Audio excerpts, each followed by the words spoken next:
आज हम इस वीडियो के माध्यम से कर्म के प्रभाव एवं कर्म फल पर अपनी बात रखेंगे। अधिसंख्य लोग कर्म के प्रभाव एवं कर्म के फल को एक ही समझते हैं। दोनों को एक समझना सबसे बड़ा मानव का अज्ञान है, क्योंकि दोनों अलग अलग चीज़ें हैं तथा दोनों मनुष्य पर अलग अलग रूप में प्रभाव छोड़ते हैं और दोनों की भूमिका भी मानव के लिए अलग अलग होती है। इसलिए इन्हें एक समझना एक तरह का मानवीय ज्ञान है। यह मानवीय ज्ञान मनुष्य को पीड़ा एवं दुख देने के अलावा कुछ नहीं देती है। कर्म के प्रभाव का आशय उस चीज़ से होता है जिससे जो मानव द्वारा किसी कर्म को किए जाने के परिणाम स्वरूप बोध होता है या अनुभूति होती है। कर्म का प्रभाव मनुष्य के कर्म की अनुभूति होती है। मनुष्य के कर्म की अनुभूति अलग अलग रूपों में होती है। इसका कारण ये है कि मनुष्य के अलग अलग कर्म मनुष्य पर अलग अलग प्रभाव छोड़ते हैं। उन प्रभावों की अनुभूति भी मानव को अलग अलग रूप में होती है। इन प्रभावों के माध्यम से ही मनुष्य कर्म की जानकारी प्राप्त कर सकता है, क्योंकि कर्म अदृश्य होता है। यह मानव के माध्यम से संपन्न अवश्य होता है, किंतु कर्म का अस्तित्व मानव के अस्तित्व से पृथक होता है और स्वतंत्र होता है। इसीलिए कर्म मनुष्य पर अपना प्रभाव छोड़ता है। कर्म चूँकि अदृश्य होता है, दिखाई नहीं देता है, इसलिए इसका बोध मनुष्य को इसके प्रभाव के माध्यम से होता है। चूँकि कर्म के प्रभाव अलग अलग होते हैं, इसलिए मानव प्रभाव के आधार पर अलग अलग कर्मों की पहचान अलग अलग रूप में कर सकता है। उन पर कोई निर्णय कर सकता है और निर्णय के अनुसार व्यवहार कर सकता है। कर्मफल कर्म का कारण, प्रयोजन, उद्देश्य, इच्छा, कामना, तृष्णा आदि होती है, जिसके कारण मनुष्य किसी कर्म को करने के लिए तैयार होता है और किसी चीज़ को पाने के लिए कोई कर्म करता है।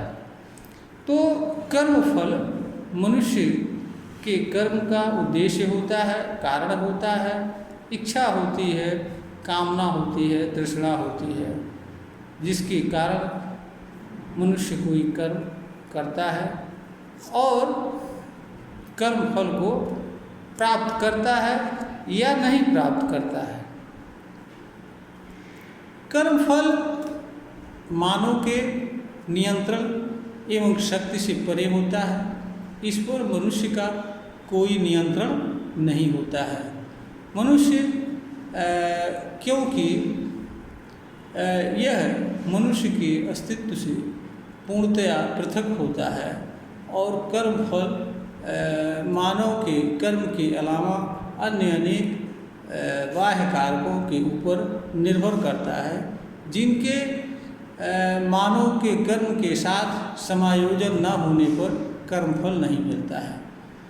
मनुष्य के पास कर्म करने का अधिकार है, किंतु फल मिले या न मिले इस पर उसका कोई अधिकार नहीं है। इसीलिए कहा जाता है कि मनुष्य को निष्काम भाव से कर्म करना चाहिए, ताकि अगर कर्म का फल मिले तो भी और कर्म का फल न मिले तो भी मनुष्य समभाव में जीवन यापन करे। अगर मनुष्य कर्म को निष्काम भाव से नहीं करता है तो कर्म के फल मिलने पर उसे जहाँ प्रसन्नता होती है, कर्म के फल न मिलने पर उसे दुख होता है। इसलिए यह कहा जाता है कि मनुष्य को कर्म को निष्काम भाव से, यानी एक समान भाव से कर्म करना चाहिए, ताकि अगर कर्म मिले या न मिले का सुख व पीड़ा उसे मालूम न हो। हर हालत में मनुष्य कर्म करता हुआ सुखमय जीवन व्यतीत करे, कर्म एवं कर्म फल से जुड़ी पीड़ा एवं दुख का सामना उसे न करना पड़े। जहाँ तक कर्म के प्रभाव की बात है, मनुष्य को कर्म करने का अधिकार है। मनुष्य जिस कर्म को चाहे चुनाव कर सकता है, किंतु मनुष्य के पास कर्म के प्रभाव से बचाव का कोई साधन नहीं है। यानी कर्म अपना प्रभाव छोड़ता है, कर्म के प्रभाव से बचने का कोई साधन मनुष्य के पास नहीं है। मनुष्य के पास कर्म के चुनाव की शक्ति है। मनुष्य कर्म का चुनाव कर सकता है।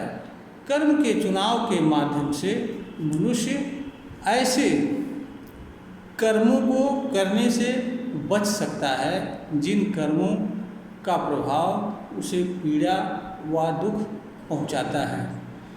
क्योंकि कर्मों के प्रभाव अलग अलग होते हैं, इसलिए मनुष्य बड़ी सरलता से यह जान सकता है कि किस कर्म का प्रभाव उसके लिए पीड़ा कारक है और किस कर्म का प्रभाव उसके लिए अनुकूल है, यानी सुखद है। तो जो कर्म की अनुभूति होती है और कर्म की अनुभूति कर्म के प्रभाव के कारण होती है, इसलिए मनुष्य कर्म के प्रभाव एवं अनुभूति के आधार पर यह तय कर सकता है कि उसे कौन सा कर्म करना चाहिए और कौन सा कर्म नहीं करना चाहिए। जिस कर्म को मनुष्य को करना चाहिए उस कर्म को करने का मनुष्य निर्णय ले सकता है और निर्णय के अनुसार कर्म करता हुआ मनुष्य कर्म के दुष्प्रभाव, यानी ऐसे प्रभाव जिनसे मनुष्य को पीड़ा हो सकता है, ऐसे कर्मों के प्रभाव से मनुष्य स्वयं को बचा सकता है। और दूसरी तरफ मनुष्य कर्मजन्य सुखद अनुभूति का लाभ लेते हुए कर्म को करता हुआ जीवन जी सकता है। इसलिए मनुष्य को कर्म के प्रभाव एवं कर्म फल दोनों को समझना आवश्यक होता है। बिना दोनों के समझे मनुष्य कर्म को न तो ठीक तरीके से कर सकता है, न समझ सकता है, और अज्ञान पूर्ण कर्म करने से मनुष्य को हर हालत में दुख एवं पीड़ा के सिवाय कुछ नहीं मिलता है। इसलिए मनुष्य को कर्म के प्रभाव एवं कर्म के फल दोनों की जानकारी ठीक से रहना चाहिए और दोनों के संबंध में जो उचित तरीका हो वही अपनाना चाहिए। कर्म फल के इच्छा के बिना, कामना के बिना कर्म करना चाहिए तथा मनुष्य को ऐसे कर्म को नहीं करना चाहिए जिन कर्मों का प्रभाव उसके लिए पीड़ा व दुख का कारण बन रहा हो, या जो कर्म के प्रभाव उसे पीड़ा व दुख पहुंचा रहे हैं। इसका कारण ये है कि मनुष्य पीड़ा व दुख सहन करता हुआ किसी भी कर्म को दीर्घ काल तक नहीं कर सकता है और जिस तरीके से उसे करना चाहिए उस रूप में नहीं कर सकता है। इसलिए मनुष्य के लिए आवश्यक होता है कि वह ऐसा कर्म करे जो उसके लिए पीड़ा व दुख का कारण न बने तथा वह कर्म अपनी संपूर्ण योग्यता और शक्ति क्षमता का सही ढंग से उपयोग करते हुए कर्म करे। क्योंकि हर कर्म मनुष्य द्वारा जो कुछ भी कर्म किया जाता है उसके पीछे कोई न कोई कारण होता है, कोई न कोई उद्देश्य होता है। अगर मनुष्य कर्म करे भी और कर्म से जुड़ा उद्देश्य न पूर्ण हो तो कर्म का करना मनुष्य का व्यर्थ जाता है और व्यर्थ कर्म भी मनुष्य की पीड़ा व दुख का कारण होता है। इसलिए भी मनुष्य को ऐसे कर्म का चुनाव नहीं करना चाहिए जो मनुष्य के लिए पीड़ा का कारण बने, क्योंकि मनुष्य के पास जहाँ बचाव के साधन हो वहाँ पर बचाव के साधन का प्रयोग करना चाहिए। जब मनुष्य ऐसा नहीं करता है तो और स्वतः पीड़ा व दुख का कारण बनता है तो यह मनुष्य के लिए अज्ञान व दुर्भाग्यपूर्ण बात होती है। मानव को जीवन इसलिए नहीं मिला है कि वह उसे जोखिम में डाले, अपने शरीर को पीड़ा व कष्ट में डाले, पीड़ा पहुँचावे, बल्कि मनुष्य को जीवन इसलिए बना है कि वह सरल, सुखद, शांतिमय तरीके से कर्म करता हुआ इस धरती पर जीवन यापन करे तथा दूसरों के लिए भी अपने कर्म से प्रेरणा स्रोत बने, प्रेरणा देने का कार्य बने। यही मानव जीवन का उद्देश्य है।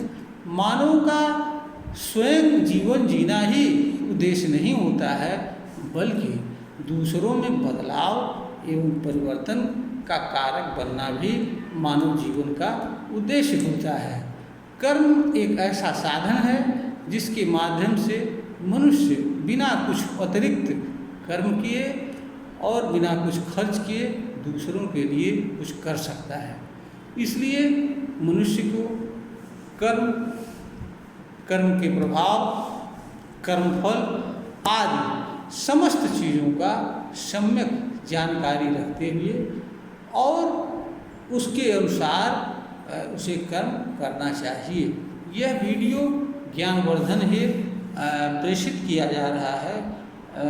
श्रोता को अगर यह प्रतीत होता है कि यह वीडियो ज्ञानवर्धन के योग्य है, इसे लाइक करें, शेयर करें, सब्सक्राइब करें।